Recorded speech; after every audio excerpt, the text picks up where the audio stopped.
Bien, buenas noches, queridos compañeros, que nos damos cita cada miércoles en esta actividad ya tradicional, una actividad propia de la Escuela de Filosofía, una actividad resolutada por la Facultad de Humanidades, de manera que es una actividad eminentemente oficial, porque el espíritu es académico. Bueno, sin más preámbulo, tenemos entonces al doctor César Zapata, que nos va a comentar la obra de esta noche. Con ustedes. Gracias.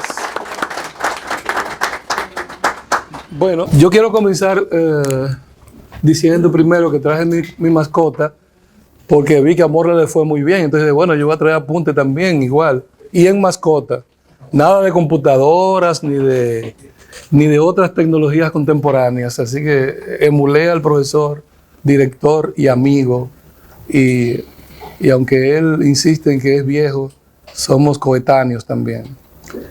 Recuerdo una anécdota que aquí llegó una señora de México e introdujo, creo que por primera vez, verdad y método en un curso que estaba dando, y había dicho que era la hermenéutica, y yo me paré a sugerirle que había otras hermenéuticas. Entonces, Fran Acosta le ha llevado el comentario a Morla. Morla se queda, bueno, explorando quién fue que participó en esa actividad y que hizo esa objeción. Y cuando me ven, me dicen en el salón de profesores: oye, César, Fran, que tú estabas filosofando ahí en un evento. Yo le dije: no, simplemente fue una intervención, nada más. No hay intención de usurpar espacios. Y lo mismo ocurre ahora, pero antes de hablar sobre el Gorgia, yo quiero proponerle a la dirección de la escuela que la próxima edición de la revista de la escuela sea una monografía de las valiosísimas intervenciones que ha habido en este interesantísimo y original escenario.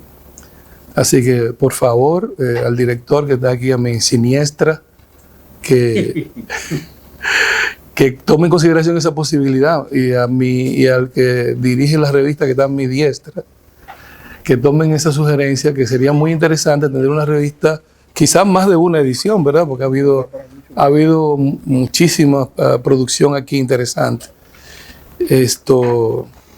Quizás proponiéndole a los expositores que hagan una síntesis, un resumen de lo trabajado, que no se extienda mucho y que se pueda asumir como una publicación para la revista.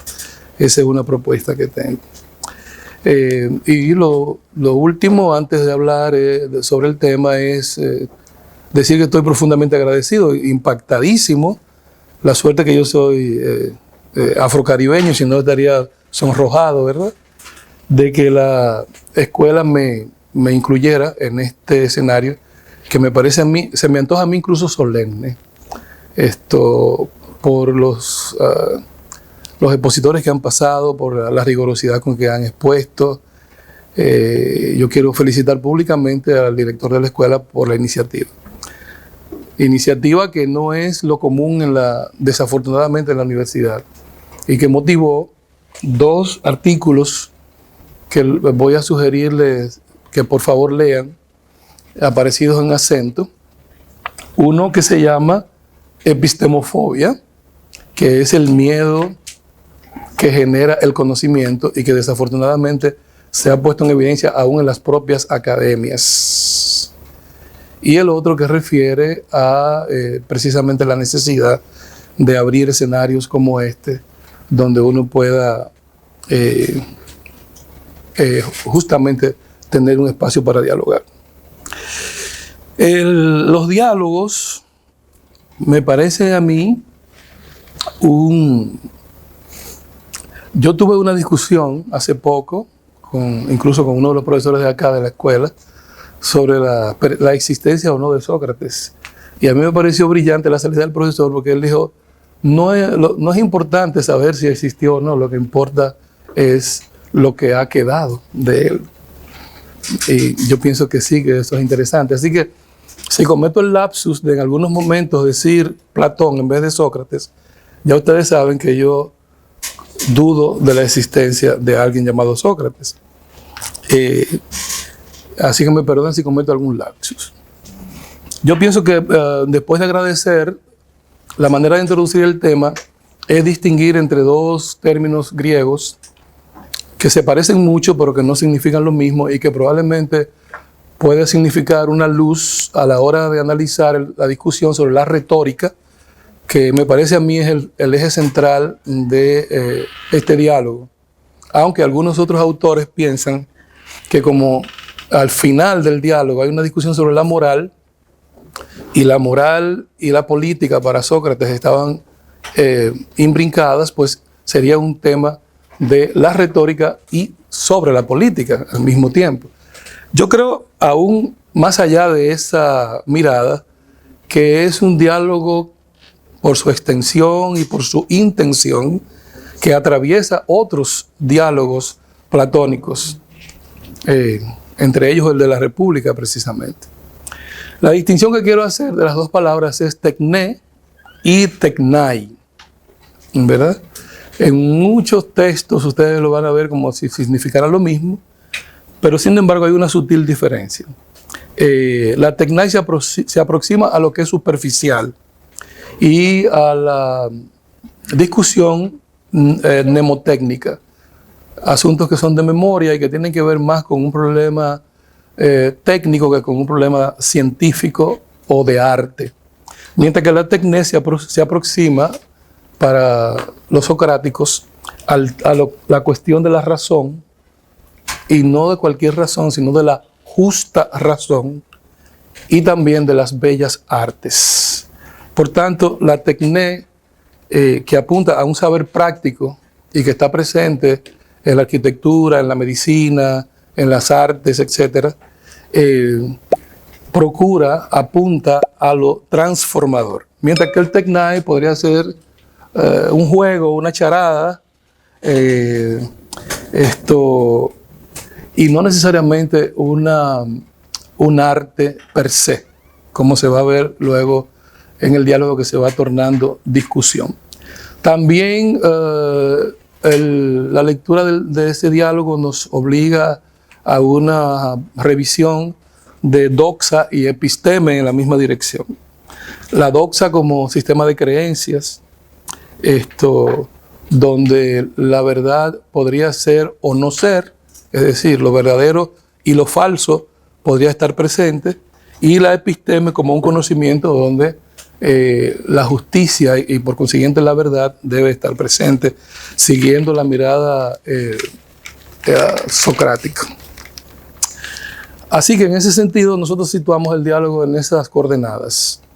Por un lado, los retóricos y la teknai, y por otro lado, la defensa que hace Sócrates de la tekné como recurso de las artes.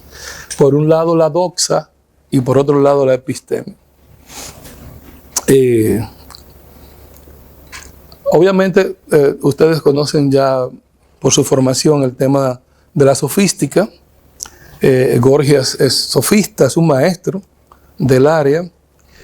Y en uno de sus libros, o en su libro, no estoy seguro, que se llama Afirmaciones del no ser o de la naturaleza, hay 3 tesis que me parece también relevante resaltar para poder situar los puntos de vista disonantes entre los dos dialogantes.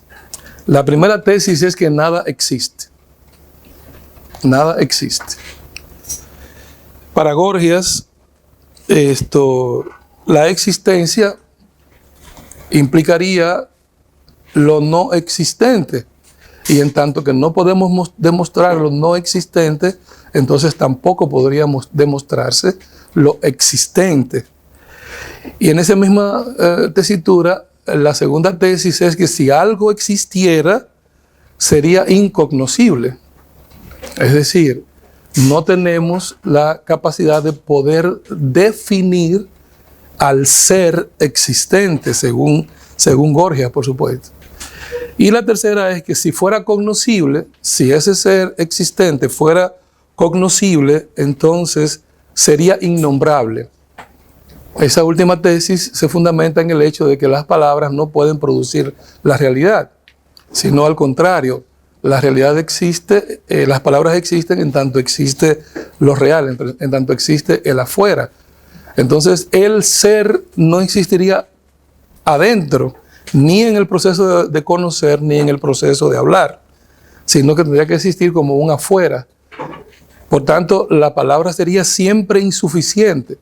Y eso me remite a una frase de un lingüista, Samuel Guilly, que probablemente el profesor conoce, que afirmaba que la comunicación termina cuando el que habla es entendido por el que escucha. A mí me llamó siempre la atención esa frase porque yo decía, bueno, ¿en qué momento el que habla es entendido por el que escucha? En tanto que el destinatario, como sujeto cognoscente, transforma el discurso recibido. No es un simple receptor, ni mucho menos un receptáculo de lo que el hablante pone a circular. No se trata de emisor y receptor de manera mecánica, sino que se trata de una dinámica donde yo recibo una información que va a estar atravesada por el tamiz de mi estado de ánimo, mi creencia, mis valores, mis prejuicios, etcétera. Una serie de factores psicológicos que modificarán de alguna manera el modo en que percibo el mensaje. Entonces, en ese contexto me parece a mí que podría colocarse esa última tesis de Gorgias con respecto a la limitación del lenguaje y al problema de la percepción de los elementos que hay en tránsito entre la producción del discurso y la recepción del discurso. Todos los elementos que hay, tanto afuera como intrínsecamente en el sujeto que es el destinatario del mensaje. Estos tres elementos parecerían apuntar un poco hacia la mirada nihilista, ¿verdad? Aquí que estuvo de moda, y no sé si lo está todavía, la perspectiva nihilista nietzscheana, ¿verdad? Esto se puso a circular en los 80 entre muchos escritores, filósofos e incluso poetas que abordaron la poesía de Nietzsche. Y me parece que sí, que esto tendría una mirada hacia el vacío, desde el propio título, afirmaciones del no ser. Los sofistas, entonces, la búsqueda de los sofistas no implicaría, por lo menos desde la perspectiva platónica, al logos, al problema del saber, pero tampoco al patos, a las emociones, ni siquiera al ethos, sino que habría una búsqueda de hacer creíble lo probable, solo lo que es probable. Y creo que es el meollo del tema de la retórica, hacer creíble lo probable. ¿A través de cuál recurso? Recurso de la retórica. ¿Y a través de qué elemento la retórica podría hacer creíble lo probable? A través de la persuasión. Entonces allí justamente es donde Sócrates asume el peligro de la retórica. Si la retórica hace creíble lo probable, puede hacer creíble lo que es falso. Y si puede hacer creíble lo que es falso y lo puede hacer para una comunidad de ignorantes, como dice el propio Sócrates, entonces el retórico podría poner a circular aquello que no es justo. Y si no es justo, no es moral. Y si no es moral, no es político, por lo menos desde la política vista desde la perspectiva socrática. Entonces, implicaría entonces también retomar un poco la idea de ese concepto retórico de que el hombre es la medida de todas las cosas, por lo que los retóricos buscarían interrogar al hombre en tanto medida de todas las cosas para llegar a lo probable de las cosas, lo que también de alguna manera me llama la atención con respecto a negar la existencia del ser, porque desde algún lugar se enarbola el discurso de la retórica. En el diálogo en sí mismo, ya dentro del encuentro de los dialogantes, donde no solamente estaba Gorgias, había 4 dialogantes, entre ellos Polo, que es un apasionado seguidor de Gorgias y que, por lo menos para mi lectura, interrumpe en varios momentos de la discusión, aún a su propio maestro, y Sócrates en algún momento le señala eso, le dice, bueno, pero eres tan arrogante que asumes saber aún más que Gorgias, cuando se supone que a él es que yo interrogo y tú quieres responder en su nombre. Entonces, como ya intuimos, y ya ustedes saben porque han leído los diálogos, el diálogo se basa en una crítica a la retórica, una crítica que enarbola Sócrates. Crítica basada en ver a la retórica como aquello con lo cual se alcanza el éxito argumentativo, no así la verdad. Alcanzar el éxito argumentativo, si nos suena a una situación cercana a lo que estamos viviendo hoy día con el bulo, la llamada, no me gustan los neologismos baratos que se ponen a circular, y me molesta asumiendo lo que dice el compañero de que yo soy muy mordaz, lo cual no es cierto, es una etiqueta que me pegaron, en los 80 cuando éramos muchachos, y no hay cosa más difícil de quitarse que las etiquetas. No hay cosa más difícil que esa. Les puedo contar una anécdota breve y perdónenme la digresión. En una ocasión alguien leía poemas en público, yo estaba en el público escuchando, y la persona me hizo el favor de cuestionarme a mí. A él le interesaba mi opinión, lo cual me honraba.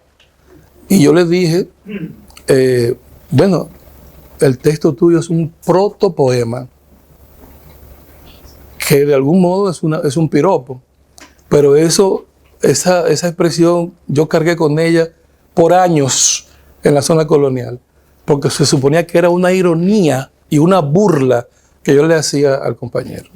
Entonces no sé si ese es un problema genético, que yo tiendo a girar un poco el labio hacia la derecha cuando hablo, y lo heredé de mi querida tía Concha de la Cruz. Así que quizás eso me afecta de alguna manera cuando trato de comunicarle a la gente, porque quizás me ven y piensan que estoy siendo sardónico. Pero en verdad no quiero tampoco hacer un esfuerzo por quitar esas etiquetas. Cada quien que se forme su propia percepción de mí, porque al final el mundo está hecho de percepciones, según ustedes los filósofos. Y algunos que otros psicólogos también creen eso. En el diálogo también aparece un Querón, que es un discípulo de Sócrates, así que había una especie como de empate, ¿verdad? Entre Gorgias y Sócrates. Y Sócrates le pide a él que inicie el diálogo haciéndole una pregunta a Gorgias directamente sobre cómo he de llamarte. Pregúntale cómo debemos llamarlo, ¿verdad? Si el que hace medicina yo le voy a decir médico, o el que hace arquitectura voy a decir arquitecto, o al que pinta yo le voy a llamar pintor, ¿cómo habré de llamarlo a él? Bueno, en tanto que lo que hago es retórica, bueno, me llamarás el retórico. Vamos a partir de que entonces soy el retórico. Ahí interviene Polo o Pólux, que es discípulo de Gorgias. Entonces ahí es donde Sócrates lo impreca y le dice que no debería intervenir sino dejar hablar a su maestro. Entonces, cuando habla Gorgias, se extiende demasiado y Sócrates le pide también que sea un poco más sintético, lo cual me remite a mí a la mayéutica. Es decir, un intercambio de preguntas y respuestas para llegar a una verdad, no una larga exposición. Así que le dice, le pide que hoy sea un poco más preciso y que otro día nos dé prueba de su fluidez, de su capacidad de hablar, ¿verdad? Lo cual, repito, me parece a mí remite a ese método con el cual Sócrates interpela a sus dialogantes. ¿Cuál es tu arte y cómo debo llamarle? Pienso yo que en esa pregunta hay dos elementos.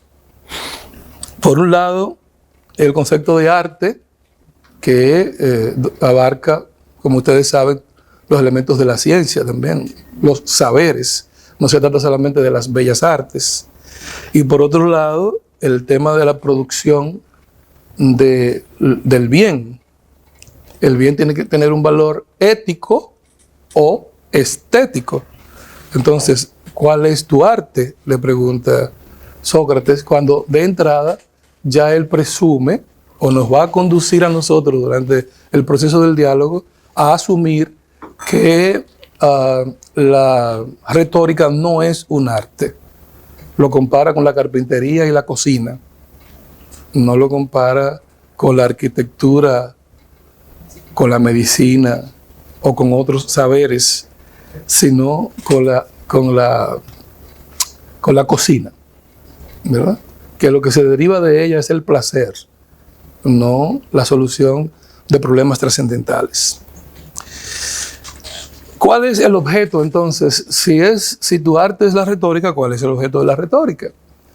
¿Verdad? Entonces, el objeto de la retórica es persuadir. A partir de los discursos, el manejo de los discursos con el propósito de persuadir. Pero Sócrates otra vez pone contra la pared a Gorgias y le dice, bueno, pero las demás artes también manejan discursos. ¿O acaso no persuade el médico a su paciente cuando le puede establecer el mal y la cura? Cuando discuten sobre el mal y la cura y el saber, y subrayo la palabra saber, del médico, entonces se vuelve persuasor. Sí, admite Gorgias, pero rápidamente dice que los argumentos de la retórica son para persuadir en los tribunales sobre lo que se supone justo o no justo. Y al decir eso, de la justicia y la no justicia, entra en contradicción con su propio discípulo Pollux. Entonces, parecería que se pone rápidamente afuera el problema de la ética, en tanto que ya sabemos que ese discurso entre lo justo y lo no justo no necesariamente es cierto, porque parte de persuadir a un otro que podría ser ignorante. Pero aún el propio sujeto que ignora, en este caso supongamos la medicina, en una parte de los diálogos dice Gorgias que él acompañaba a un hermano, que asumo yo era médico, que visitaba a un enfermo y el enfermo se resistía a utilizar determinados medicamentos o al fuego y al hierro, refiriéndose a las operaciones, y que él, Gorgias, es el que logra que el paciente acepte el tratamiento del hermano, lo que quiere decir que la retórica y la persuasión podrían llegar a modificar la conducta del sujeto que sabe, en este caso el médico, pero Gorgias admite no saber medicina, lo que quiere decir que él está admitiendo que desde el discurso de la retórica podría haber la posibilidad de persuadir desde un no saber. Y eso ahora me remite también al saber como poder de Michel Foucault, que yo, bueno, vamos a llamarle modestamente, yo no creo en eso tampoco, profesor. Yo siempre he creído que la modestia es la más terrible de las arrogancias. El individuo dice modestamente para que le reconozca al otro.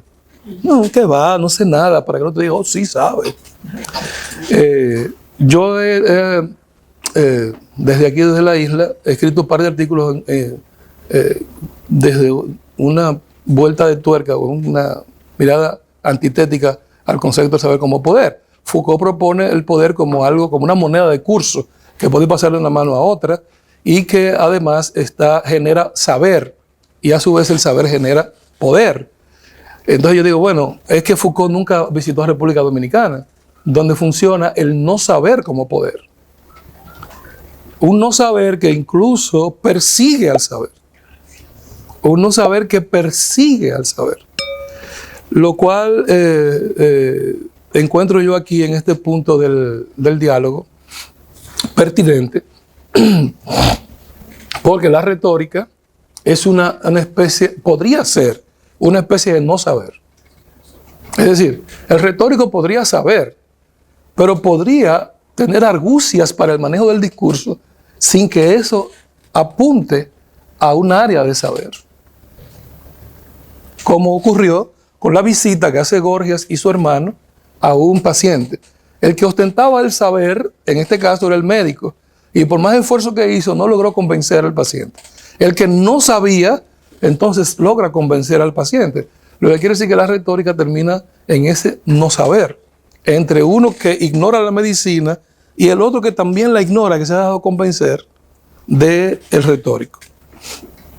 Entonces, se me ocurre que esa retórica, vista desde la perspectiva socrática, implicaría una doxa sin episteme. Una doxa sin episteme. Si es así, entonces vuelve a ser problemático interpelar el objeto de la retórica. ¿Cuál es? Insiste Gorgias, el discurso. Pero los discursos ya existen en las otras artes. Y esos otros discursos sí están basados en un episteme, en un saber. La arquitectura, las bellas artes, la medicina, etcétera, sí están basadas en un saber. Entonces, sí están basadas en un episteme. Mientras que la retórica parecería una doxa sin episteme. La doxa retórica puede entonces persuadir, pero persuade al ignorante. No podría persuadir al que se supone conoce o sabe. Sin embargo, objeta a Gorgias y dice que sí, que podría persuadir incluso al médico, al arquitecto, a quien fuere. Porque el buen decir, ¿verdad?, podría lograr persuadir aún al que sabe. Ahí en ese contexto también hay un artículo mío en Acento que se llama La Cátedra del Ignaro, que es algo así como el sujeto que pretende enseñar sin haber aprendido. Por tanto, la retórica no produce ninguna obra desde el punto de vista socrático. Y peor aún, la persuasión no observa ninguna moral. Si entendemos que la moral socrática está vinculada a la justicia, está vinculada a lo que es justo y está vinculada también a el saber donde se fundan las otras artes, ¿verdad? Y está vinculado a un concepto muy discutible hoy, que es el tema del daño al otro, de hacer quién es que padece más la injusticia, el que la ejecuta o el que la recibe. Es una discusión importante que al final del diálogo también tiene Sócrates, y donde participa el discípulo de Gorgias también con una postura bastante encendida, porque él asume que claramente el que tiene poder puede incluso ser feliz haciendo daño. Por consiguiente, no se sufre por hacer daño, se sufre por recibirlo. Mientras Sócrates dice que si el individuo sustenta una moral, el que sufre, él sufriría por dañar a otro. Lo único que tendría que estar presidido por una moral, palabra en desuso hoy día en la praxis política dominicana y del mundo. Porque a veces nos centramos mucho en nuestro pequeño archipiélago sin entender que somos parte de un entramado y de unas tramas políticas. Por ejemplo, los que tienen una mirada de izquierda en Latinoamérica, Negri y otros autores de izquierda, ya intuyen que hay un proyecto que proviene del poder para instaurar plutocracias en Latinoamérica. Sin embargo, nosotros que estrenamos una plutocracia ni siquiera nos hemos preguntado qué es eso. Que nos pusieron a prueba con un candidato para ser alcalde de la ciudad capital y en apenas semanas lo convirtieron en alcalde, desconocido, sin discurso, con miedo escénico, nadie sabe quién es, y sin embargo hicimos fila para votar por él. Al tener ese éxito, pues por esa misma ruta hemos ido montando una plutocracia. Perdónenme si la CIA me va a perseguir por este discurso a partir de ahora. Digo, hay una CIA aquí en Dominicana. Bueno, no. Esperemos que no. ¿Cómo que se llama? El Sistema Secreto Dominicano. DNI. También la CIA, imagínense. Entonces, esgrimo ese problema como uno que a mí personalmente me consideró central en la obra, que es el problema de la ignorancia, de la moral y de la producción del mal. Según Sócrates, se hace el mal desde la ignorancia. ¿Ok? Entonces, y también me atrae, me genera un problema el tema de que la retórica no produce ninguna obra, porque el obrar va orientado a la producción de saber, a sustentar una moral, la moral a generar un bien. Entonces, ¿qué es lo que genera la retórica? No genera un bien. Por tanto, no puede considerarse dentro de las artes que en la antigua Grecia se estudiaban.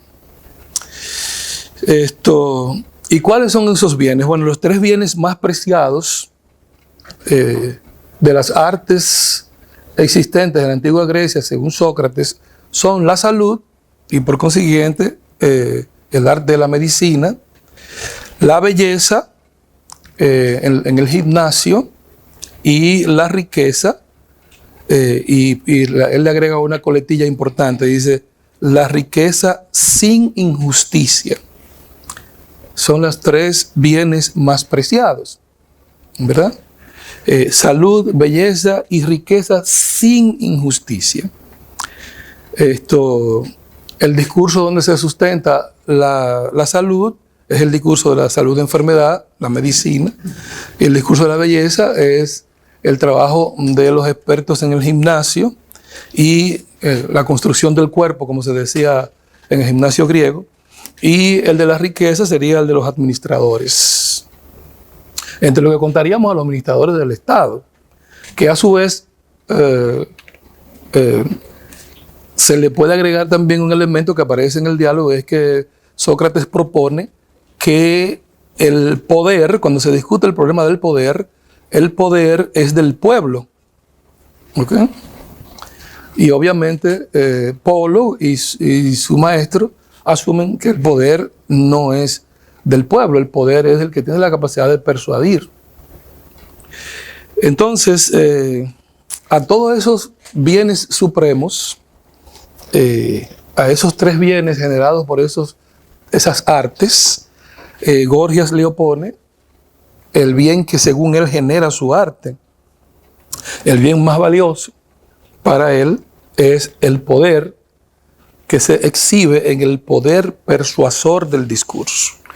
El poder de persuadir, en tanto que podría lograrlo con el juez, con el médico, con el sujeto del gimnasio, con el administrador, con el caminista del Estado, con el que genera beneficios materiales, con el pueblo, con el ignorante y con el sabio. A cualquiera, el que maneja adecuadamente el discurso podría ponerlo bajo la sombra de su persuasión. Lo cual pienso yo que será un tema de discusión entre nosotros aquí esta noche. El poder de persuadir, por tanto, se da mediante el discurso que, como ya dijimos, ya Paulus había fogosamente defendido.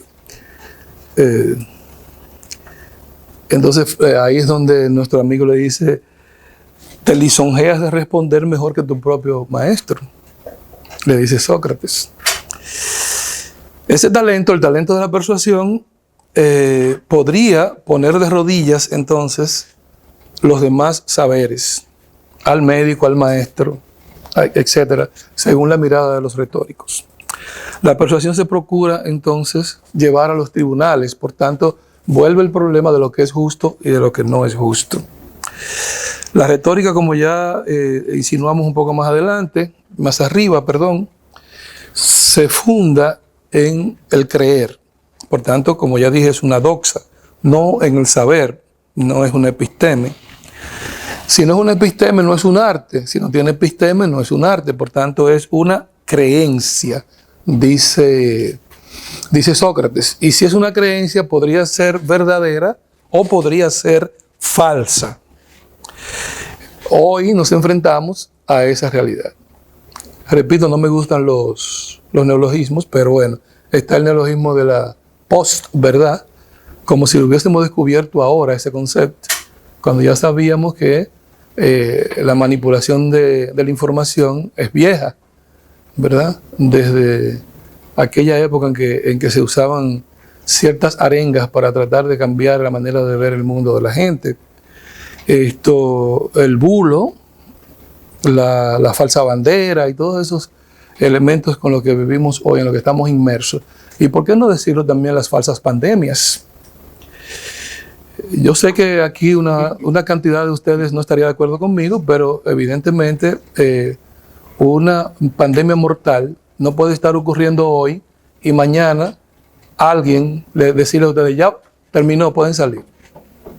Es decir, entre el día de hoy, donde tengo una serie de medidas sanitarias que observar, y el de mañana, ¿cuál es la diferencia? Que hoy no podía y mañana sí. Para poner uno solo de los temas que me parecen contradictorios en el asunto de la famosa pandemia. Pero más interesante y gracioso, casi cómico, es que tú llegabas al restaurante con bozal, solo, y después cuando estabas con el montón de personas, de comensales, te quitabas el bozal. Lo que quiere decir que el virus solamente se podía adquirir en la puerta del restaurante. Adentro no. Adentro había inmunidad, no sé de qué tipo. Se me antoja de rebaño de ovejas, ¿verdad? Que creían en esas cosas. Y peor todavía, el vacunado le tenía miedo al no vacunado. Lo cual es otro absurdo increíble. Porque se supone que tú estás protegido. Quien debo temer el contagio soy yo, no tú. Pero entonces el vacunado me temía a mí. Cuando yo decía, no, yo no me he vacunado, era como decir que tenía la peste. A propósito de que esa novela se adelantó a los acontecimientos. Pero bueno, ese no es el tema hoy, aunque yo sé que le va a hacer un poco de cosquilla a ustedes, pero sí tiene que ver un poco, porque entre todos esos elementos que están entre lo que es verdad y lo que no es verdad, está un recurso de manipulación y de eliminación, de conculcar los derechos fundamentales del ser humano, que es el miedo, la inoculación del miedo. Algunos comunicadores aquí, tenemos un comunicador y filósofo, conoce eso, el tema de la teoría de la aguja hipodérmica. Y no hay recurso más eficaz a propósito de retórica que la retórica del miedo. Y sin querer joder mucho con el tema de la pandemia, recuerden que cada media hora nos decían el número de muertos, pero nunca nos dijeron el número de sobrevivientes. Nunca nos dijeron, de 50 infectados, 49 sobrevivieron. No, nos decían el que murió nada más. Y lo decían de una manera que evidentemente tenía una intencionalidad. Porque era como estar dentro de la película Fear the Walking Dead. Y ahora va a hablar el señor de Salud Pública. Y el señor decía, Puerto Plata 5, Santiago 26, Santo Domingo 40. Si eso no es meter miedo, se parece mucho. Se parece mucho a meter miedo. Y además, entregarle plenos poderes a los gobiernos se parece mucho a un experimento social, perdónenme. Está claro, yo no quiero ahora que ustedes me vayan a etiquetar con la famosa etiqueta a propósito de lo que está de moda ahora, que es la etiqueta. ¿Cómo se llama? La teoría de conspiración. La teoría de la conspiración, el mejor recurso del poder para anular un discurso que se le opone. Ese es un conspirador, ya listo. No se puede poner en la mesa de discusión, porque lo que yo puedo ser es un equivocado, no un conspirador. Un equivocado, yo tengo una tesis. Si usted tiene una opuesta, bueno, vamos a ponerlo sobre la mesa y a discutirlo. ¿Por qué silenciar al que tiene otra opinión? Científicos, epidemiólogos y otros que no pensaban igual, no pueden hablar. Y si colocas algo, que por cierto tenemos un grupo que vamos a hacer un evento, voy a enviar la invitación aquí, para hablar sobre el tema de una nueva censura que hay, que es eliminar a la gente de las redes sociales. Si no conviene al poder, lo que tú dices no va a salir en las redes. Tú puedes poner obscenidades, Toquicha puede decir obscenidades, pero yo no puedo decir algo que contravenga el discurso oficial, porque entonces Facebook me quita, me borra. Y seguimos mirando eso con una pasividad pasmosa, una pasividad asombrosa. Es como que todo eso que teníamos, esa energía social que tuvimos una vez en los 60 y los 70, como que de verdad algo pasó. Había un señor con un enajenado mental, a veces los locos son tan lógicos que asombran, que decía que la pasividad se debía al hecho de que Balaguer hacía presas y acueductos. Yo dije, bueno, no entiendo qué significa eso. No, que en el agua que le están poniendo algo a la gente para cuando beban, se pacifiquen. Ese es un conspiranoide, ese que tiene esa mirada. Pues bien, entonces, si ese talento de la persuasión pone de rodillas al poder, entonces realmente Gorgias tenía la razón de que era un poder, no necesariamente un valor, no necesariamente un valor como tendría la salud o como lo tendría la administración sin injusticia.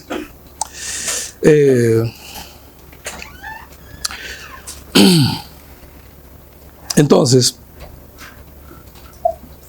yo me pregunto, hoy nosotros, ustedes que son la inteligencia de la universidad, ¿verdad? Estamos persuadidos hoy por el saber o por creencias. Incluso creencias, lo que llama un filósofo francés que publicó un libro hace poco contra Freud, llama imposturas. Las imposturas, él se refiere a creencias que pasan por científicas, ¿verdad? Tengo el nombre en algún lugar de mi cabeza, me llegará ahorita. Entonces las imposturas parecerían discursos científicos y nosotros tendemos a repetirlo. Pero también nos gustan las palabritas bonitas. A mí me asombró cómo entre el 2000 y el 2020, y quizá un poquito después, se escribió tanto, incluso artículos, ensayos, artículos de prensa, sobre la que sé yo qué líquida. Sin que nadie se preguntara qué diablos era eso. Simplemente por apelar a otro problema que tenemos nosotros, por lo cual podemos ser persuadidos, que es que le damos autoridad a lo foráneo. Si el que piensa es uno de los nuestros, algún error tendrá. Ok. Que Eulogio está discurseando en las redes, no, ahí tiene que haber alguna falla. ¿Entiendes? Que el profesor está escribiendo sobre la filosofía del derecho, no, pero ese es mi amigo, lo veo en los pasillos a cada rato. Yo lo voy a leer, estoy seguro que, entonces a priori yo le atribuyo una falla. Pero si la firma es extranjera, yo la incorporo a mi discurso, a mi decir, sin ni siquiera cuestionar qué es lo que estoy diciendo. Y comenzamos a repetir líquido, líquido, líquido. Y al final uno termina tan licuado que no sabe a qué diablo se refiere el concepto líquido. Y entonces aquel ve que está ganando dinero y entonces sigue licuando. Lo mismo ocurre con dos profesores de la Universidad de Harvard. Oiga bien, de Harvard. No estamos hablando de cualquier universidad, estamos hablando de Harvard. Uno se inventó las inteligencias múltiples. Se llama Howard Gardner. Pulverizó el concepto de inteligencia, porque si las inteligencias son saltar, inteligencia cinética, tener oído para la música, inteligencia musical, entonces cualquier habilidad es inteligencia.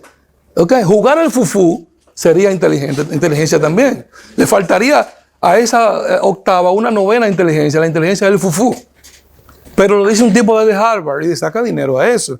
Y entonces los demás repetimos porque lo dijo Howard Gardner.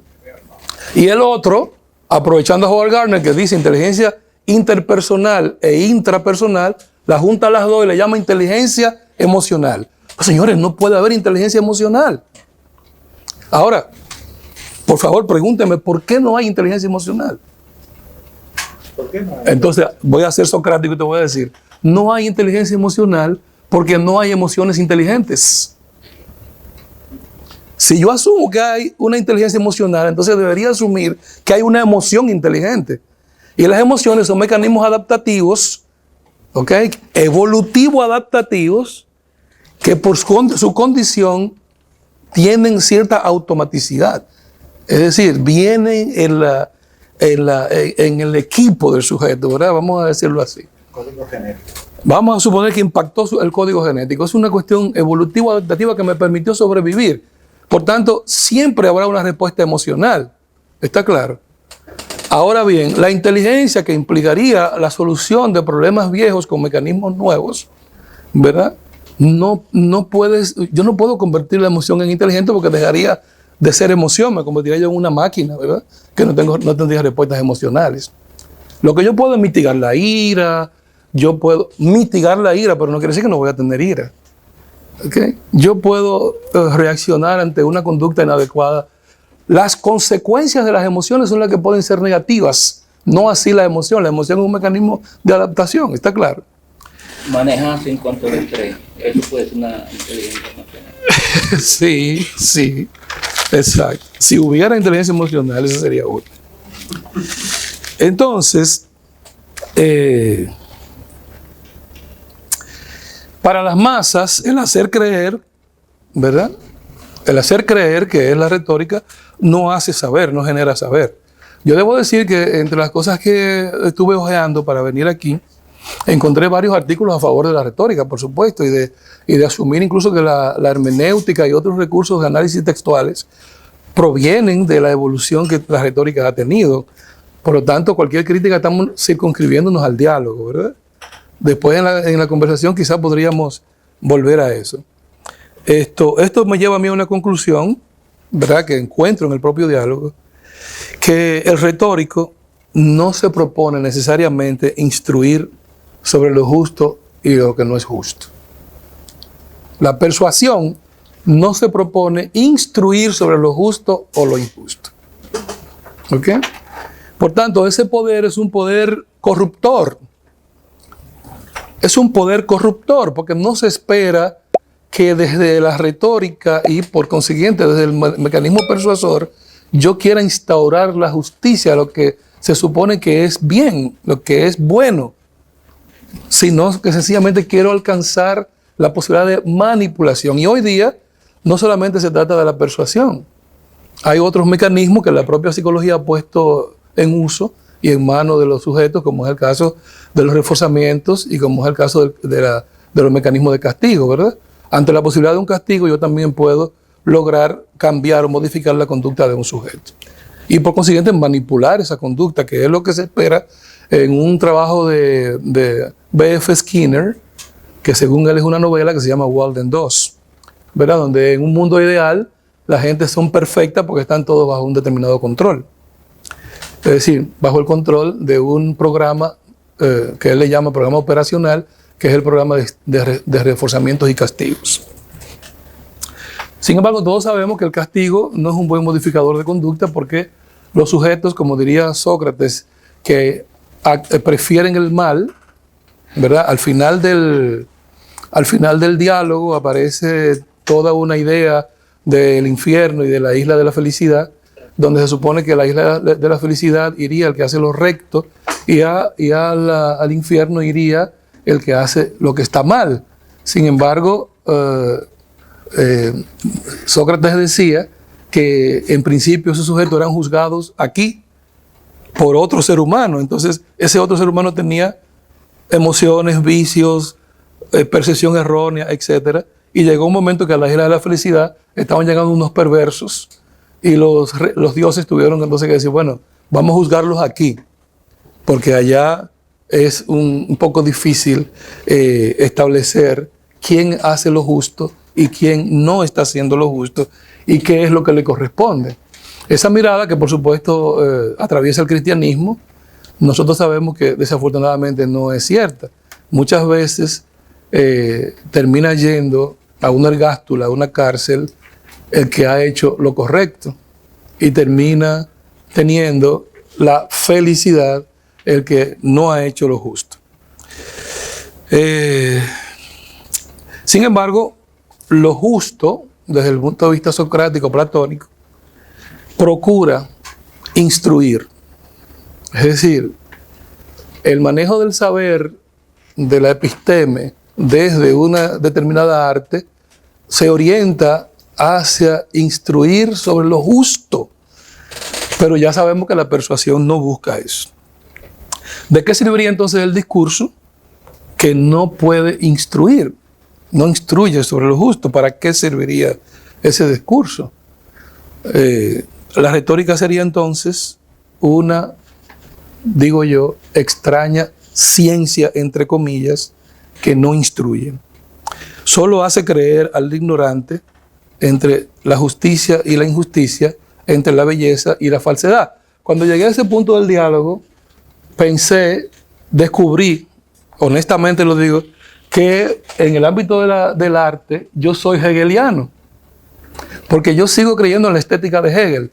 Yo no entiendo ni las estéticas estalladas, ni entiendo la estética de lo feo de Gadamer, ni del profesor, ¿cómo se llama el maestro? Dustin Muñoz. Yo no entiendo eso. Y lo premié. Ojo, yo era el director del área donde él recibió el premio de ensayo, así que a mí me tocó leer su trabajo, no como tesis, sino ya como síntesis ensayística. Y se lo he dicho a él, yo incluso lo invité porque me hubiera gustado escucharlo. Yo no entiendo eso de la estética de lo feo, así que me declaro hegeliano y socrático, porque Hegel establece que la estética es el estudio de la belleza y la belleza es la producción del espíritu. Entonces, en esa línea, lo feo es aquello que no es bello, por tanto no puede haber una estética de lo feo, aunque Gadamer se esfuerza en demostrar la existencia de una estética de lo feo, en tanto que el artista se supone querría comunicar algo distorsionando lo bello. Entonces yo digo, bueno, él quiere comunicar no estética. ¿Por qué no llamarle así? ¿Por qué decir que esta es una estética? Esa digresión que hago tiene que ver con el autor Karl Rosenkopf, que es el que cita Gadamer en su trabajo y que aparece también en el ensayo de Dustin. Así que discúlpenme, pero lo bello no es feo y lo feo no es bello. Y si asumimos otra vez a Platón y a Sócrates, el artista imita a la naturaleza, pero no la reproduce exactamente, sino que tiene que poner de su espíritu. Y voy a citar a un señor que tiene unos bigotes torcidos, que él mismo decía que era un genio, y es verdad que lo era, Salvador Dalí. En una ocasión fue a un programa donde se estaba identificando a un sujeto oculto. Él era el sujeto oculto y unos jóvenes estudiantes talentosos, con preguntas, muy socráticamente, querían llegar a la conclusión de quién era el invitado. Todas las semanas había ese programa, ya muy viejo en España. Cuando lo invitaron a él, un joven pregunta, ¿es artista? Sí. Entonces otro dice, ¿tiene que ver con las artes visuales? Sí. Específicamente pinta, sí. ¿Hace cine? Sí. ¿Ha hecho locución? Sí. ¿Ha hecho actuación? Sí. Oye, es un dios, porque ha hecho de todo. ¿Es productor? Sí. ¿Escribe novelas? Sí. ¿Escribe poesía? Sí. ¿Es crítico? Sí. Todo lo era. Entonces no había manera de poder identificar al sujeto. ¿Y quién diablo es este hombre? Un dios, un dios del Olimpo que descendió. Pero era Salvador Dalí. Salvador Dalí le preguntaban sobre lo que se puso de moda en las artes visuales, que es el tema del hiperrealismo. Ha habido muchas modas, ¿verdad? Ahora está la moda de ready made. Usted coge el inodoro de su casa y lo llena de excrementos y tierra y lo pone en una esquina de un museo y es una obra de arte. Y le pone un nombre, ¿verdad? El fin del mundo se acerca. Y viene la gente y quiere comprarlo incluso. De hecho, en el Prado, un tipo de estos ready-made rompió un muro, una pared, hizo un hueco y le pintó alrededor del hueco con rojo. Y le puso su nombre. No sé cuál, un título. Y dejó incluso los restos abajo, le puso una cinta, un rectángulo. Esa es la obra. Y apareció un rico que quería comprar la pared. Entonces, en ese nivel de deterioro es que nos ha conducido el tema del arte. Entonces, a Dalí le preguntaron sobre el hiperrealismo, ¿verdad? Si usted es surrealista, ¿qué opina usted sobre el hiperrealismo? Y él dice, bueno, mira, si un pintor, un renacentista, un gran pintor, Da Vinci, trata de reproducir a la perfección una imagen, siempre habrá algo de Da Vinci. Y cuando lo hace un estúpido, hay algo de estupidez. Entonces, yo estoy absolutamente de acuerdo con esa frase tan sabia de Dalí. Yo pienso que no es solamente el estilo, sino que también tiene que haber algo del alma del artista, además de los recursos de las técnicas. Entonces, perdónenme mi condición de hegeliano. Yo creo que he hablado mucho ya, ¿verdad, profesor? Voy a casi a redondear un poco, aunque obviamente hay muchas cosas que decir. Yo me fui al final hace un ratito y volví. Pero pienso que si alguna retórica valdría, otra vez en el marco del diálogo de Sócrates, sería una que provendría de un orador instruido, otra vez el problema del conocimiento y de la episteme, que sea capaz de crear justicia y que sea reivindicador de la verdad. Y que con esos elementos entonces, conocimiento, justicia y verdad, fundara una moral que pudiera persuadir. Si eso fuera posible, entonces allí la retórica cobraría un valor. Persuadir con la moral supondría entonces los 4 principios de la ética platónica, que son conocimiento, justicia, felicidad y virtud. Conocimiento, justicia, felicidad y virtud. Si alguien es feliz aún haciendo el mal, obviamente no es moral. Si alguien es infeliz por hacer el mal, entonces asoma en él alguna moral. Se debe, antes de sufrir una injusticia, hacerla. El que sufre la injusticia padece más que el que la hace. Eso, en el medio de esa pregunta está la idea de la moral socrática. ¿Sería ético aparentar hombre de bien sin serlo? Eso estaría en la crítica, para mí, medular a la retórica de Gorgias. Entonces, dice Sócrates, se debe, antes de sufrir una injusticia, haciéndola, padecerla en uno mismo. No se debe aparentar ser un hombre de bien, sino ser un hombre de bien. Y no se debe hacer uso de ninguna profesión si no es para la justicia. Yo espero que me traten bien, ustedes son expertos. Yo soy aquí un advenedizo que ha entrado al liceo porque me dijeron que podía, no porque yo me metí de chivo. Así es que gracias, señores, y ojalá que podamos discutir.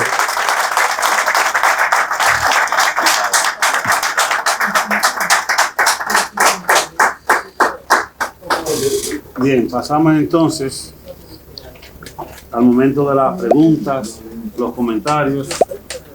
Después de haber escuchado la ponencia del profesor, el diálogo, enriquecido con un vaivén literario, psicológico, filosófico, en ambos sentidos. Bien, comenzamos, compañeros. Tratemos de que, veo que tengo muchos turnos, tratemos de que seamos un poquito bien puntuales. De su importante exposición, pude comprender por qué Sócrates atacaba tanto a los sofistas. O sea, muchos decían que era porque cobraba pues, para enseñar a argumentar. Pero ya entendí que los sofistas, de acuerdo a lo que pude escuchar, usaban trucos lingüísticos y como que confundían. Por eso injustamente convencían. convencían injustamente. Ujú. Pero me gustaría conocer esos elementos que ellos utilizaban para poder convencer. O sea, se ha hablado de eso, que ellos tenían ese arte. O sea, como ejemplo de eso, por ejemplo. Bueno, la retórica era el pan nuestro de cada día en la Atenas de la época, ¿de acuerdo? Y por eso los sofistas podían cobrar para formar en el manejo del discurso a quienes así lo quisieran.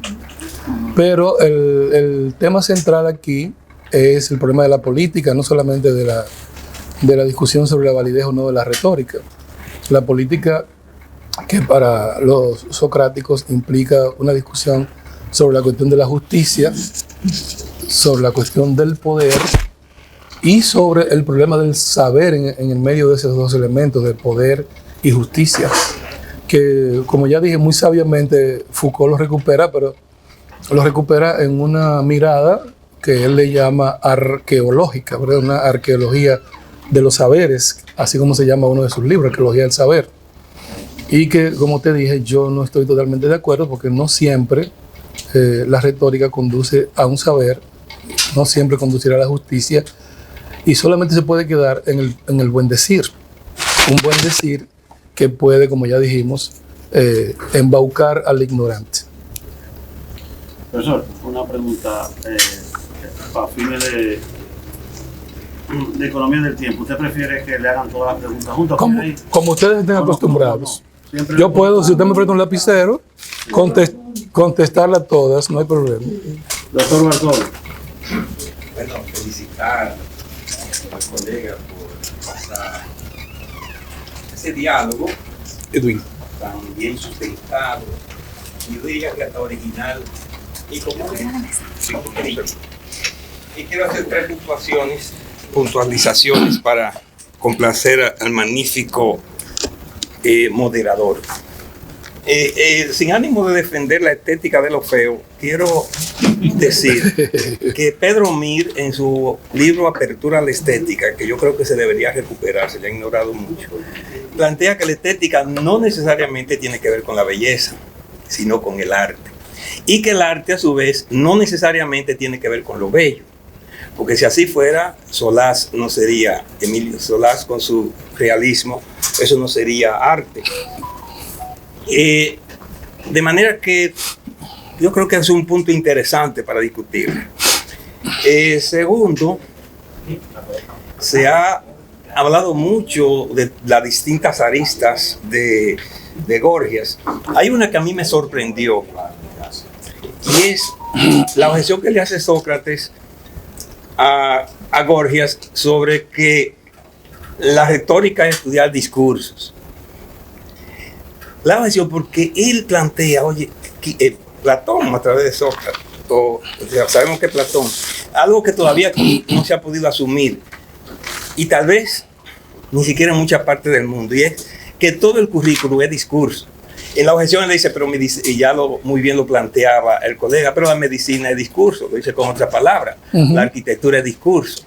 Y eso es muy trascendente, porque justamente hoy se está poniendo de moda, o se ha querido poner de moda un llamado STEAM o STEAM, que ni es un enfoque, como se ha querido plantear, ni es un sistema educativo, es un simple programa donde se excluye el discurso del currículum en todos los niveles, porque se cree que lo importante es ciencia, pero no crean que es estudiar ciencia. Yo me entusiasmé cuando dijeron ciencia. Es el producto de la ciencia, que son los libros de texto sobre ciencia. No crean que estudiar tecnología es que lo van a hacer. Es el producto de la tecnología. Y matemática, que estudian matemática como instrumento. De hecho, yo estoy preparando un ensayo porque hay que hacer una oferta cuando uno critica. Yo creo que el enfoque debe ser SIT, que sería contenidos curriculares, investigación en todo el currículum y discurso en todo el currículum, producir discurso, manejar discurso. También una tercera puntualización, y con eso termino. Y es interesante la objeción que le hace Sócrates a la retórica, porque la descarta, lo declara como algo inútil, porque él dice que la retórica no es para defender la razón. Que si yo cometo una injusticia, o un hermano mío, o mi papá, no necesita.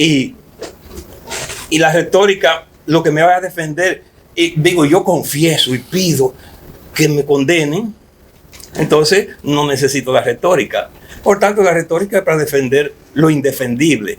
Y me recordaba, no sé, algunos vieron el juicio del crimen al niño Llena. Como por rato uno creía que los malos eran los que estaban defendiendo la justicia. Cómo se utilizaba, y parece ser que ese concepto de retórica es más una retórica jurídica de defender de todos modos, por todos los medios, a tu cliente. Entonces, la retórica, desde ese punto de vista, tal vez sea un manejo un tanto sofístico del mismo Platón, que yo sospecho que a Platón deberían meterlo entre los sofistas, porque él equipara lo feo como equivalente de lo injusto, y por ahí llega entonces que si lo feo produce no desagrado, por lo menos en mi traducción no habla de desagrado, sino dolor. Por tanto, lo injusto produce dolor, y lo feo, y por tanto no tiene ningún valor, porque lo feo y lo doloroso es lo mismo, y la retórica va a defender lo feo, y por tanto, y sabemos que eso es una manipulación tremenda, llega a unas conclusiones falaces. Entonces termino reiterando mi felicitación. Y aunque sea llover sobre mojado, algo que dijo el colega sobre la solemnidad de estos espacios.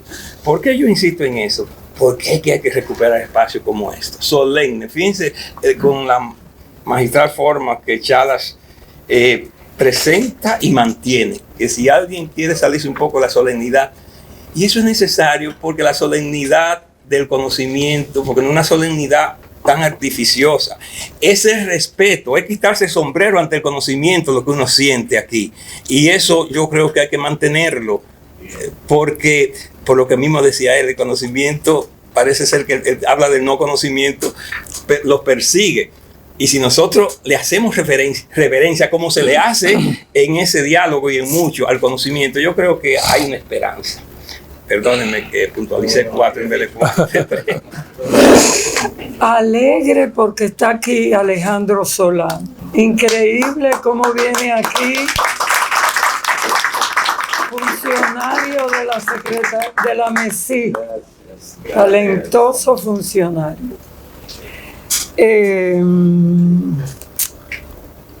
Quería decir también que estoy de acuerdo con Zapata, con que se haga una publicación de las intervenciones, porque no se trata solo de que se publiquen las presentaciones, sino nuestros comentarios, que han sido interesantes.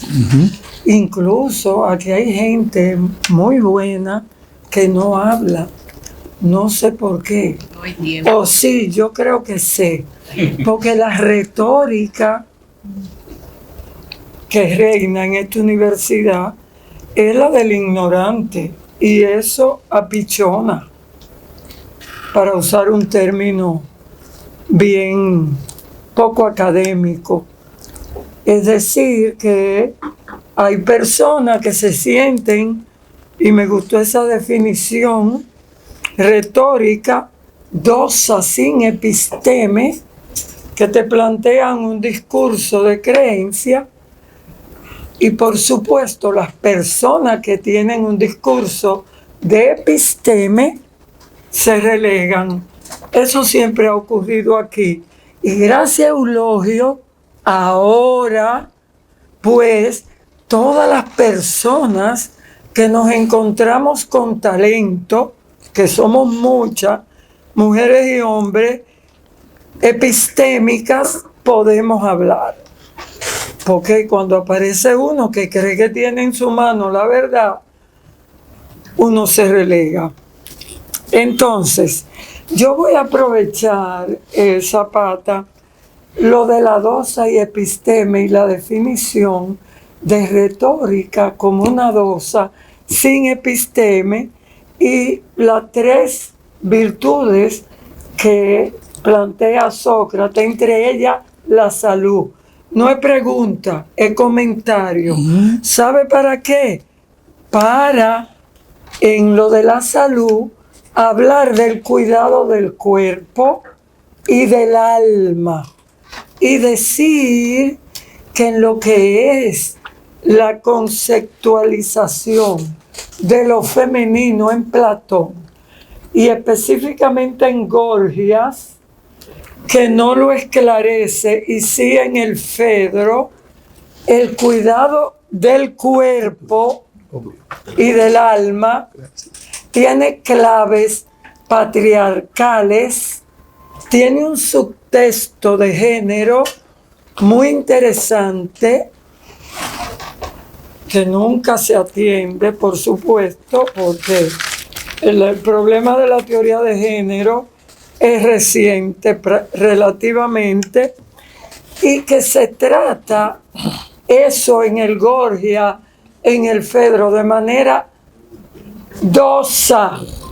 Entonces Platón es el primero que en relación a la doxa y al episteme plantea creencias sobre las mujeres. Ejemplo, ahí en el Fedro, y se reproduce en Gorgia, pero no lo dice, el cuidado del cuerpo y del alma en los hombres es más importante. ¿Por qué? Porque los hombres son los que paren ideas, no paren cuerpo, paren ideas. Las mujeres paren cuerpo, hombres y mujeres. ¿Cuál es el origen del cuerpo femenino? En Platón. No estoy inventando. En Platón, el origen del cuerpo femenino es un hombre que no pudo ser justo, que no se puso en contacto con el mundo ideal, no le salieron alas, no se acercó a la sabiduría, no se acercó a la justicia. ¿Y para dónde cogió? Para el cuerpo de una mujer. Una mujer es, según Platón, un hombre no virtuoso, que a lo mejor después, si se hace justo, puede irse al cuerpo de un varón. Y yo quería decir eso porque en Platón la conceptualización de lo femenino está ahí, pero escondido. Y eso hay que decirlo. Me gusta lo de publicar las intervenciones, porque entonces saldría yo empoderada con mi cátedra Filosofía y Género en la dirección de Eulogio. Gracias.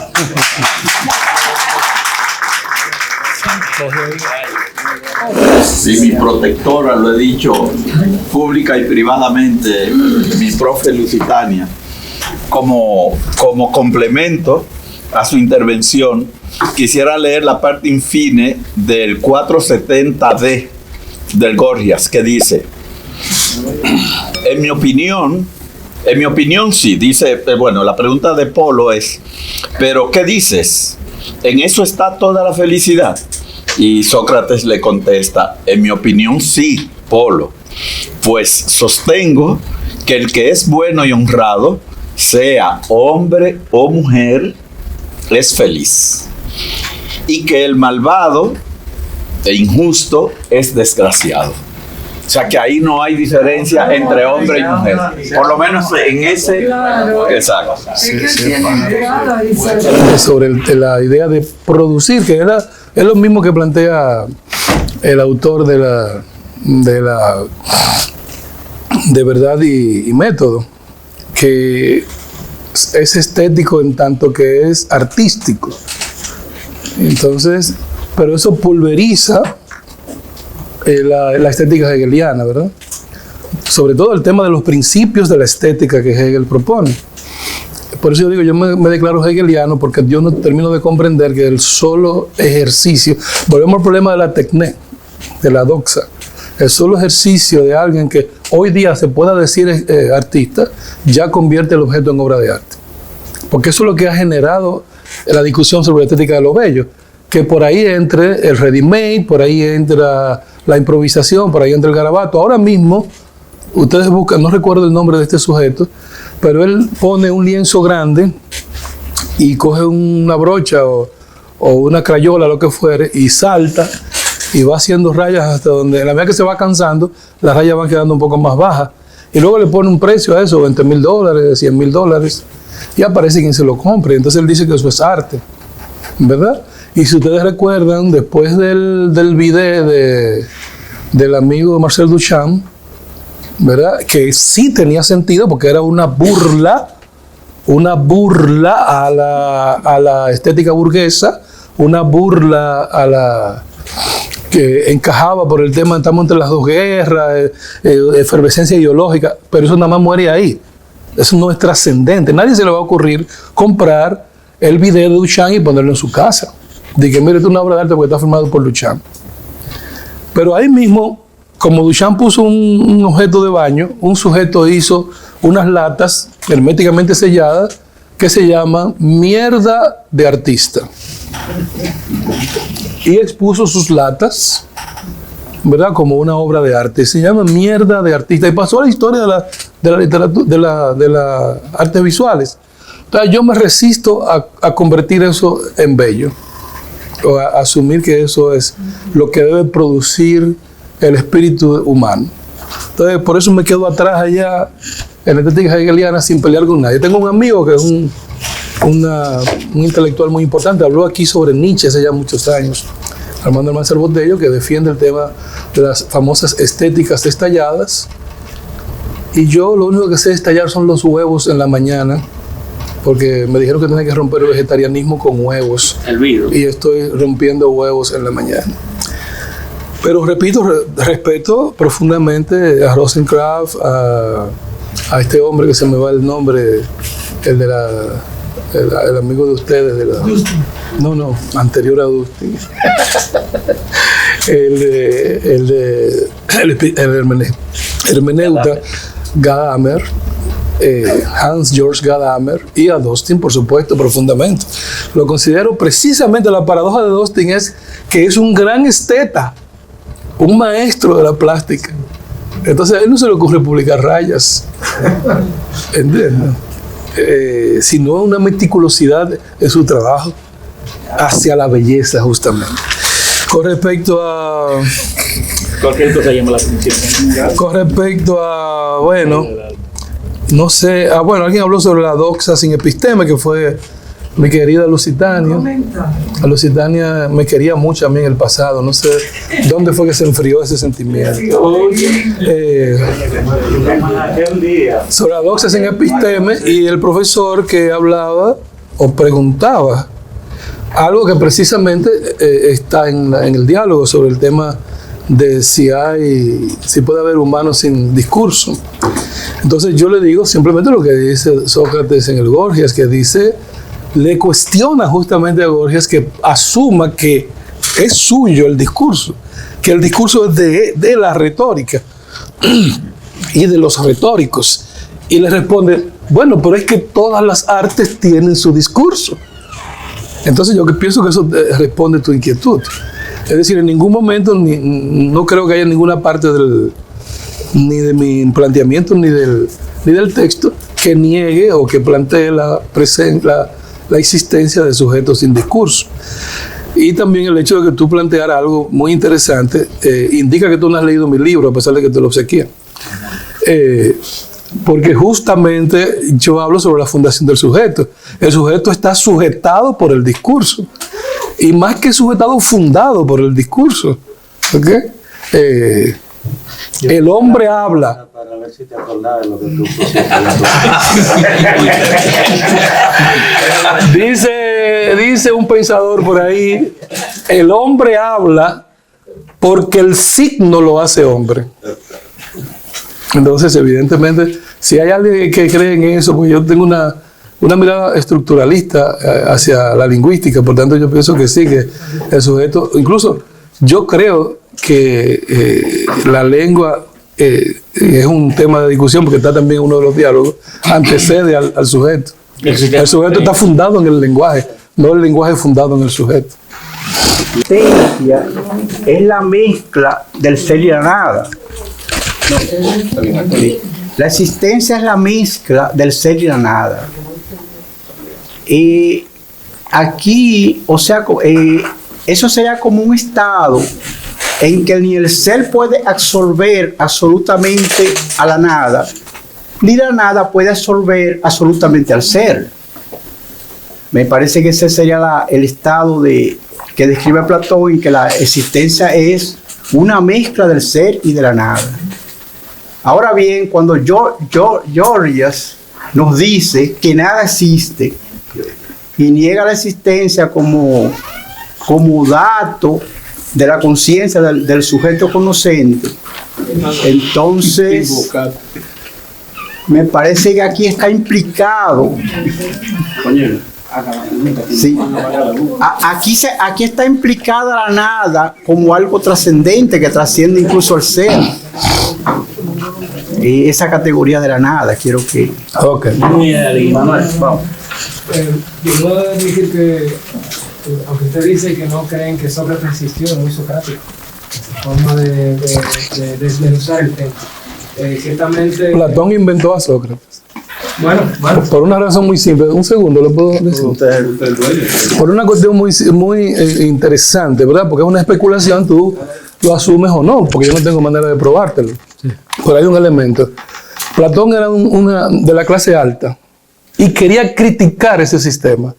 Y para eso se inventó un sujeto que, siendo de la clase baja, hijo de picapedreros, era capaz de ir a las plazas, a los liceos y tener ¿cómo se llama?, seguidores y no sé qué, y bla, bla, bla. Es decir, tuvo que diseñar una voz para desde ahí criticar al sistema ateniense. Pero como usted mencionó, más allá del hecho de que si existió o no, creo que lo que nos importa es lo que quedó de Sócrates, el estilo socrático. Claro. Y utilizando ese mismo estilo, usted mencionó la definición de la retórica. A mí me encantó porque utilizó una frase y es el éxito argumentativo. Eso es lo que yo sentí en su discurso como una especie de connotación negativa de la retórica, quizás influenciada por el mismo Sócrates, ya que se discute ahí en el libro, en el diálogo. Sin embargo, pensando de una forma práctica y aplicándonos a nuestro país, yo creo lo contrario. Yo creo que la retórica es, en cambio, una técnica sumamente útil, que deberíamos de tenerla. Nosotros estamos en un ambiente de psicólogos, filósofos, académicos, estudiantes. Nosotros deberíamos dominar la retórica, porque si nosotros no la dominamos, entonces, ¿a quién se la daremos? Como mencionó el profesor, nos movemos a través de discursos. El pensamiento de por sí es un discurso en el lenguaje de la comunidad, del individuo. Por lo tanto, si no sabemos expresar nuestro pensamiento, a través de ello influenciar en los demás, ¿quién lo va a hacer? Yo diría que ahí entra el problema de qué sería nuestro discurso, si es justo o no, como usted mencionó también. La clase del miércoles que viene, cuando tú tengas clase de la primera media hora. Definíamos la retórica como el arte del engaño. Y la belleza la definíamos como el conjunto de emociones que nacen al contemplar los hechos. Pero Santo Tomás de Aquino decía que bello es todo aquello que visto agrada. Con relación a que el profesor Zapata, con mucha genialidad, define la belleza, hay una belleza de la cual nosotros hablamos, que es lo sublime. Se dice que lo sublime es una belleza que uno no puede expresar, no puede explicarla. Y a mí me gustaría que el profesor me explique si eso parte de la obra, lo sublime, o parte de nuestro pensamiento. No lo corto, no lo digo. Contigo cerramos. Bueno, no, llegó Dustin, lo que pasa es que se están hablando, se ha mencionado a Dustin 4 o 5 veces y yo me quedo callado, entonces Para bien. sería cómplice, pero ya Dustin llegó. No, lo que yo iba a decir es que Dustin nunca ha planteado que la estética de lo feo, nunca ha dicho necesariamente de que hay una belleza en lo feo, sino que la estética contempla también a lo feo como parte, o sea que no es la definición griega de estética como lo de lo bello, sino que también el estudio de la estética contempla lo feo. Sí. Pero ya Dustin está ahí, que cualquier otro asunto lo puede hacer. Bueno, ya nos tenemos que ir, así que voy a hacer lo más sintético posible. Yo estoy de acuerdo con eso que tú dices. Pero por el propio hecho de situar a lo feo en el ámbito de una posible estética es asumir una dicotomía bello-feo. Entonces yo pienso que le hemos dado bastante taller a eso. Tampoco acusé a Dustin ni a Gadamer de que dijeran eso, al contrario, se plantea la belleza y lo feo como hechos artísticos, y desde su condición de arte, entonces se puede hablar de una estética de lo feo. A eso es lo que se ha planteado. Pero bueno, eso quizá merece otra media hora de tu clase. Yo creo que tenemos que irnos, ¿verdad? Pero yo, además de agradecer muchísimo esta hora y media, 2 horas, qué sé yo, que hemos estado aquí, el tiempo ha ido rápido, yo me siento muy bien, podríamos quedarnos aquí hasta el amanecer, como ocurrió con el primer encuentro entre Freud y Jung, ¿verdad? Que en un momento determinado de la conversación, Freud le dijo, bueno, parece que hemos tardado mucho. Entonces Jung miró por la ventana y dijo, sí, maestro, ya va a amanecer. O sea que podríamos nosotros también quizás tener esa posibilidad. Pero ya es mucho lo que y vuelvo a reconocer al director de la escuela, ya es mucho lo que se ha logrado con que una vez a la semana podamos estar esas 2 horas al mes. Vamos a ponerlo a la semana, hombre. Yo pongo el queso. Entonces, con respecto a lo del Señor, no ser no es posible, ¿o sí? No ser no es posible. Bueno, eso es lo que los sofistas, eso es lo que los sofistas plantean, no yo. Entonces, en ese texto de Gorgias se evidencia el conflicto entre los sofistas y los platónicos y los socráticos, ¿verdad? Lo que tú planteas es una mirada platónica y lo que Gorgias plantea se opone a esa mirada platónica. Sobre el tema de la no existencia, dice, bueno, si existe, desde el punto de vista socrático, platónico, debe haber un no ser, ¿verdad? Y si no ser no es posible ni probable, entonces tampoco lo sería ser. Eso es lo que propone Gorgias, no yo. Yo lo que he hecho aquí es situar, y creo que hemos logrado, ¿verdad?, ponerlos a ustedes en ese asunto. Lo otro, yo pienso que este diálogo es bastante extenso. Nosotros no podemos obviamente agotarlo en 2 horas, pero hemos logrado encontrar poner sobre la mesa algunos elementos importantes que corresponden justamente al problema de lo político, la justicia, lo moral y el tema de la validez o no de la retórica. Ya me acuerdo, Pollux era el compañero allá. Yo no he dicho en ningún momento si la retórica es válida o inválida, estoy situando el discurso socrático, no el mío. ¿Está claro? Te dije incluso que algunos plantean que la cierta hermenéutica ha derivado de una evolución de la sofística.